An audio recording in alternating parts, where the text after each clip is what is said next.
Xenoblade Chronicles is a war story. A tale of us versus them, locked in an endless cycle of war between the peoples of the Bionis and the peoples of the Mechonis. Life versus machine. Organic versus artificial. And much of the conversation around this game inevitably stems down to a few characters. Shulk, Melia, Fiora, Egil, Zanza. They are the heavy hitters, they are the characters where most of the attention is drawn to afterwards. However, I think one of the most underappreciated aspects and arcs of Xenoblade 1 lies near its beginning, with the Xord arc. Now, Xord himself is a rather interesting character, because he kind of fulfills this in-between between generic and fun, and there's nothing really wrong with that. He's that kind of villain you stick at the beginning of a story that he's not gonna stick around till the end or anything like that, but he's kind of like this overarching threat to introduce you to the overall faction of the antagonists,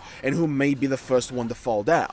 That's kind of the role that Xord acts, but his mannerisms, speech patterns, and just the way he carries himself is rather fun and entertaining. He's a cocky SOB, who puts down Xbox Live quality freaking trash talk. And this whole arc kinda deals with three main topics. The character of Shala, going into further detail about Faced Mechon, and then Shulk's visions. And this arc kind of weaves these three narratives together as a way to really drive home the exposition in a bit of an interesting way. Shala herself is a character that kind of occupies the role of telling the player and everyone else one of the aspects of a war story, which is someone who had to see their loved one off to war or conflict and who never heard from them again, at least until the end of the game. But right now, at this point in the game, Shala has not heard from Gato in quite some time since they first separated at the Battle of Colony 6. She does not know where he is, or if he's even alive. We know his ultimate fate, but she doesn't. That creates worry and anxiety, but it also shapes her consciousness,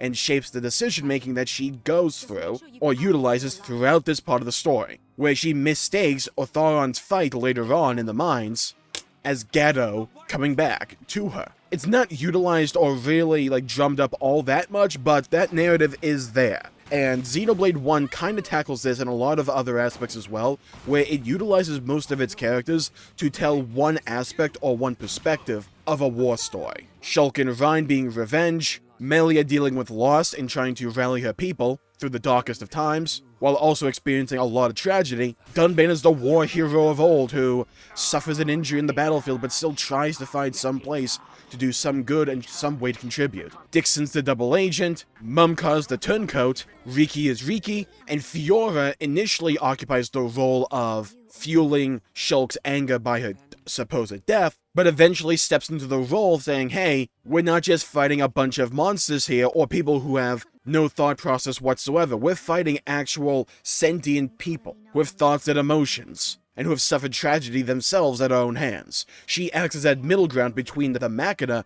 and the Homs. And you can kind of find a role for pretty much every character in the main story at least. But Shala's time in the sun is here, in this Xord arc. Xord himself is a rather generic character in a lot of ways. That doesn't mean a bad thing, though. Yeah, but he kind of fulfills the role of that anime villain who is put in the near beginning of the story arc to introduce and go into further detail about the state of the world or the enemies we're going up against, in his case the Faced Mechon. He showcases a power difference between the main party and the enemy faction, but at the end of it, through some kind of means, he'll fall to the main party, representing that they can be defeated. And all the while, for Xord at least, he also showcases that, hey, these Faced Mechon aren't like other Mechon. They have sentience, they have some kind of intelligence, they can communicate, they can talk, straight up. But they also consume Homs, which will come back into the story later on. I would say of all the villains that Xenoblade Chronicles as a series has, Xord probably is one of the more forgettable ones overall for most people.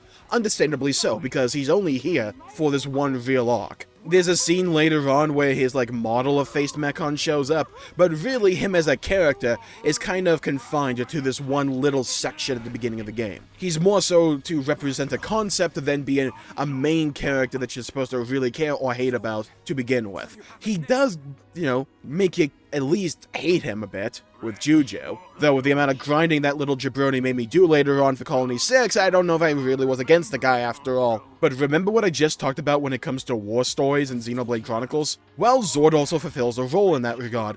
He is the bloodthirsty battle warrior who just wants to take the field and, well, he's a sadist. He wants to inflict pain, he wants to crush his enemies, he lives and dies for the battle, for the thrill of it all. He loves mocking his opponents, he loves belittling them, and he loves even consuming them. He is not sympathetic whatsoever. Funnily enough, there's like one little moment though. If you do the side quest back in Colony 9, there's a character by the name of Desiree, and if you pursue her quest line far enough, eventually she'll tell you about her father, who owned a blacksmith shop, but he died during a previous battle. That shop's name, Xord's Smithy. The implication being that Desiree's father was Xord himself before he was captured and turned into a faced Mechon. It's one of the aspects of Xenoblade 1's side quest that I do cherish. It has a lot of issues that I've talked about before, but this is not one of them, and how it's able to expand on the world and flesh it out in ways that are interesting and fun, but that aren't mandatory. Like, you do not need this piece of information for Xord to be an effective antagonist for this little part of the game. You don't need it,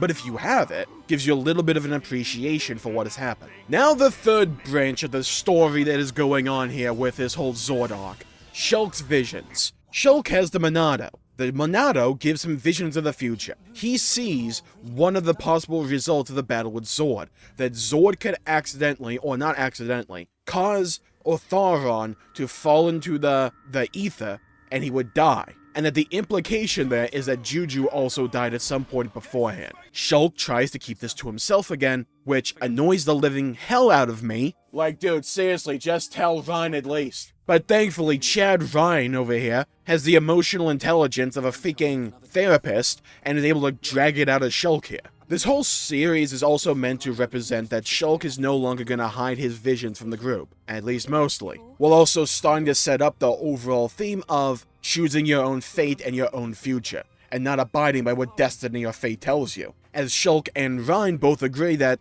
they will change fate together if Shulk's visions give them a fate they do not want. And through Shulk's determination, they are able to avert that potential future. The party beats Xord, who reveals that he does kind of know a few things, yeah? He's not going to tell Shulk or anyone, but he knows a few things. The man dies, and on the cliffside afterwards, Shulk and crew run against Metalface, our old buddy Mumka, who they don't know as Mumka yet, but we do. Few of his interactions with Dunban here, who comes in for the rescue alongside Dixon, make a little bit more sense when you understand that Metalface is Mumka, because Mumka talks about Dunban playing the hero and all that, and you can kind of tell the deep-rooted anger and hatred that Mumka felt towards Dunban and Dixon. But this scene also represents an idea that, hey, Xord was just kind of filler. He's not who you really need to fear or who you really need to aspire to beat. That dude's like the first step upon a giant journey. Because the only reason the party doesn't get freaking spawn killed here is because a Telethia, led by Alvis, swoops in to save the day. And I think Monolith overall really utilizes the Xord arc to set up for the future and to transition from the characters being just people out for revenge to set up the world as a whole and larger plot lines going on. It ups the stakes by making us cognizant of how much of a threat that the faced Mechon really is, Metalface. It introduces Telethia, this weird monster that can shoot out electricity and that can absolutely humble the Mechonis, or the Mechons and the faced Mechon. We find out about Alvis here as well, at least see him, and it raises questions that it will expand upon when we get to Magna Forest. So the party's now resolved to keep moving forward. Shulk gets another vision about the events of Prison Island related to B, and we get into the swing of things. It's a representation of how Xenoblade Chronicles will tackle its story as a whole later on. That's really what this whole Xord arc's about. It's setting stuff up for the future and showcasing you the overall pattern of things that's going to happen from here on out. Shulk will have a vision, and the goal will be for us to subvert said vision. Charla joins the crew properly, Dunban squads up as well for the Team 4, and the world feels just a little bit bigger than it did before. So while Xord himself I wouldn't say is one of the better villains of Xenoblade Chronicles as a whole, or even the series, I do think he still has a decent enough of a role in Xenoblade 1. Sure, he's a bit generic, but he is kind of fun to have around.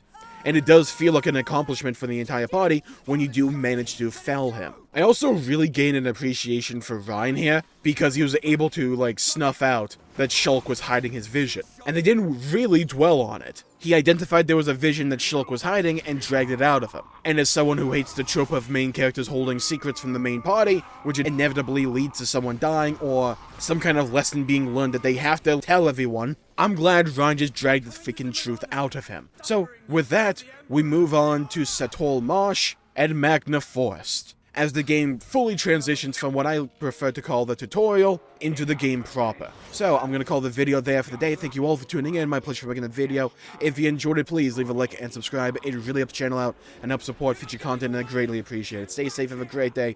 Go play some video games if you can, and as always, I'll see you all next time. Bye-bye, everybody, until we meet again.